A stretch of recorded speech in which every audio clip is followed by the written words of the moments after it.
I'm speaking from London. It is late afternoon, and the people of London are preparing for the night. Everyone is anxious to get home before darkness falls, before our nightly visitors arrive. This is the London rush hour. Many of the people at whom you are looking now are members of the greatest civilian army ever to be assembled. Welcome to the podcast on the Mass Observation Archive by myself, Kori Sunter. For those unaware of this, it was a project created to understand how the public felt during a time of crisis. This could be through diary entries, file reports, observing the general public, and photographs. Founders were Charlie Mage, Humphrey Jennings, and Tom Harrison in 1937. It was also during a time where people were becoming aware of the newspapers' attempt to keep morale high through propaganda of how people were really feeling. They took observations before, during, and after the war. The media of the time emphasised that it was the people's war, as the government knew if the people gave up, the war could be won, as people wouldn't push towards the war effort, which effectively helped the war through industrial work. The public are a key factor in helping win the war.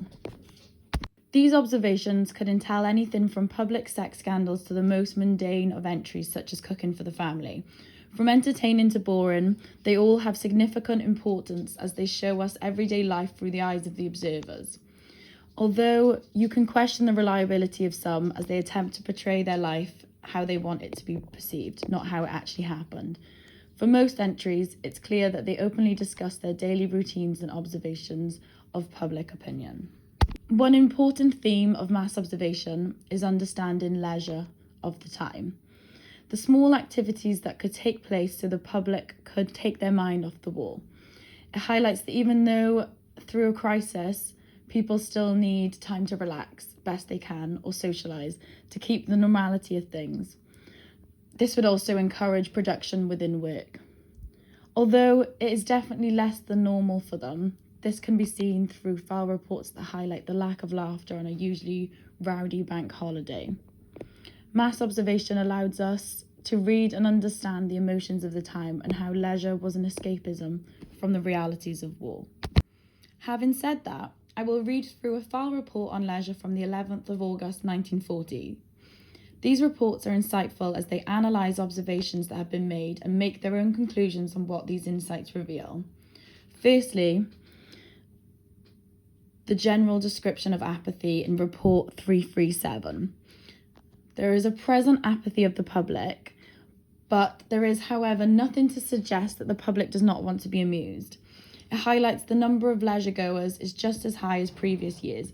The war hasn't caused a significant drop in people going to entertainment of various kinds, with a boom in theatre and music halls, an apparent boost in profits since previous years. Cinemas, known as a popular means of escape, are doing well despite financial difficulties. The report then moves on to the August bank holiday at Blackpool, which showed fewer people than usual, but a large crowd all the same. Although there was officially no bank holiday, because the majority of people were working in factories, yet people still showed up to do what they have always traditionally done. This highlights the individuality of experience, as not everyone could take time to enjoy leisure activities. Even sport, which was affected the most by war than any other entertainment industry, as the report details, was still attracting large crowds. The football created a connection within the community as people would bond over teams they supported. Having said that, the report highlights that there was no real enthusiasm, where incidents of exceptional hilarity are only reported 3 times in the observation the file report uses.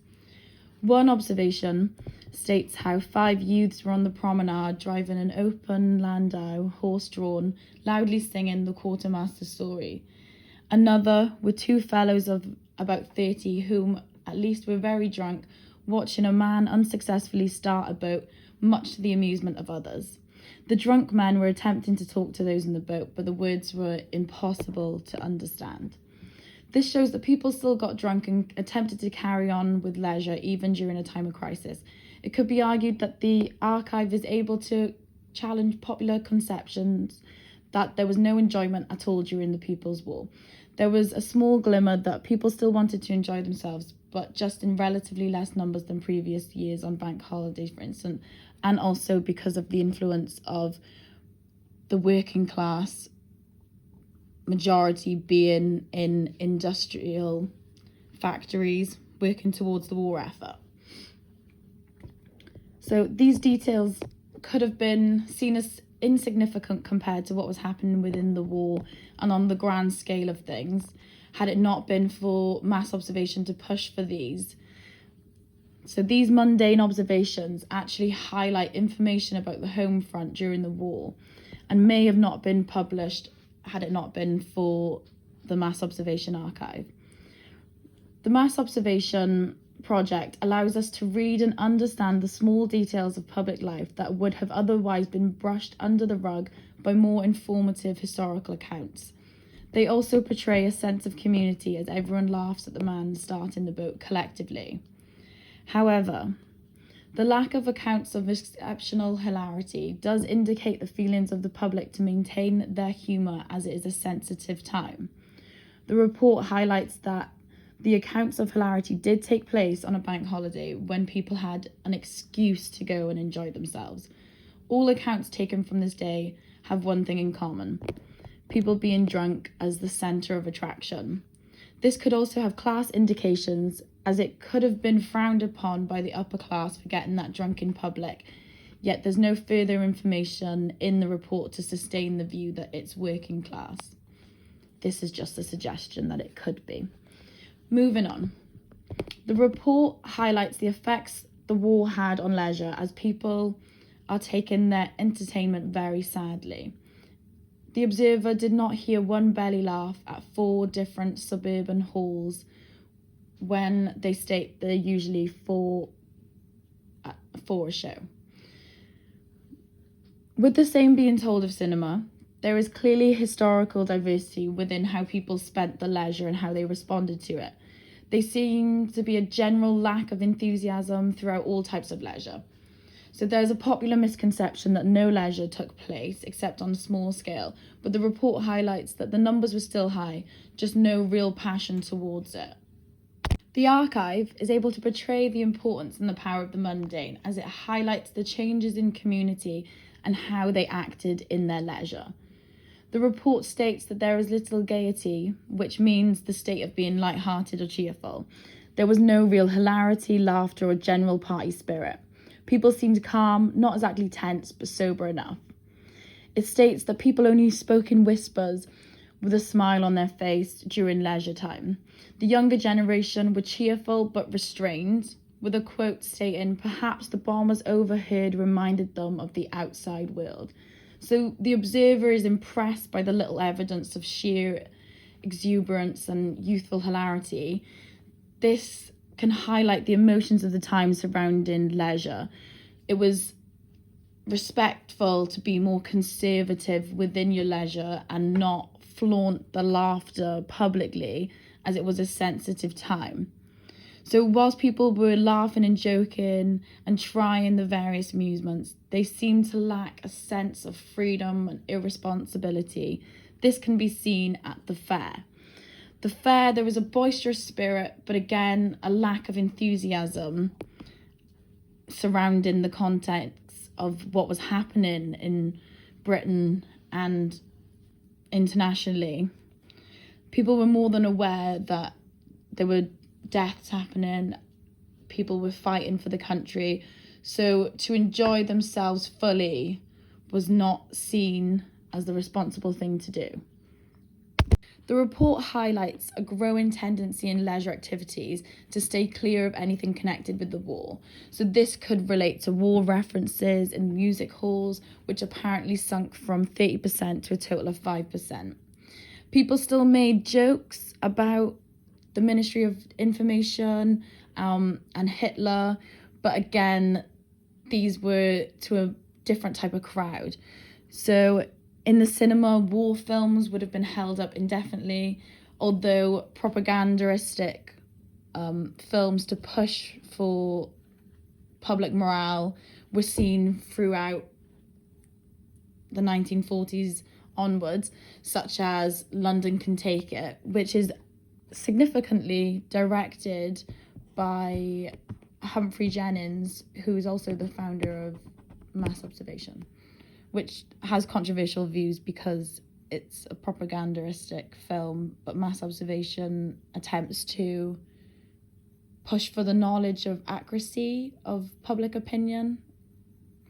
So that's quite an interesting point to look at. The report then moves on to detail how the war affected children's leisure, with boys mostly pretending to be German spies and making guns out of their fingers. Others seem to be drawing Hitler's face for fun. This portrays insight to the information not at the forefront of historical debate about leisure. Children aren't always mentioned. This report details how they were able to make a game of the crisis, with young and naive minds not fully understanding. It also highlights how the soldiers spent their leisure in dance halls, with the Blackpool soldiers also seen strolling up and down the promenade. The historical value of these sources goes without saying, as it shows the details of public life and how people were able to connect as a community, enforcing a sense of identity. People still wanted a means of escape from the harsh realities of war, even if they had to conserve their laughter. It was out of respect to others of the community. To conclude, the report details that 3 things emerged from the observers' materials. First, people were still spending money and time trying to enjoy themselves. Secondly, they were not succeeding in getting full enjoyment, or if they were anxious to show it. And lastly, leisure is an essential relief from war. It highlights how people were able to have some form of escape from the realities of war, but these are more difficult to escape because they did influence how much fun could be had from these activities, and also the taboo of enjoying yourself during a time of crisis. In this light, it portrays people's need for relief and communal values as they respect other people's feelings towards enjoying yourself during a time of crisis. The reports through Mass Observation are able to illustrate how everyday life and response to this are of historical value, as they indicate knowledge about the individual experience, which is also linked to location. These reports allow us to understand what types of leisure were taken for relief, who these were taken by, and how different from normal leisure they were compared to pre-war periods. Overall, the report allows us to see that although it was a time of crisis, life carried on, community was sustained. It was just a little different from usual. Thanks for listening.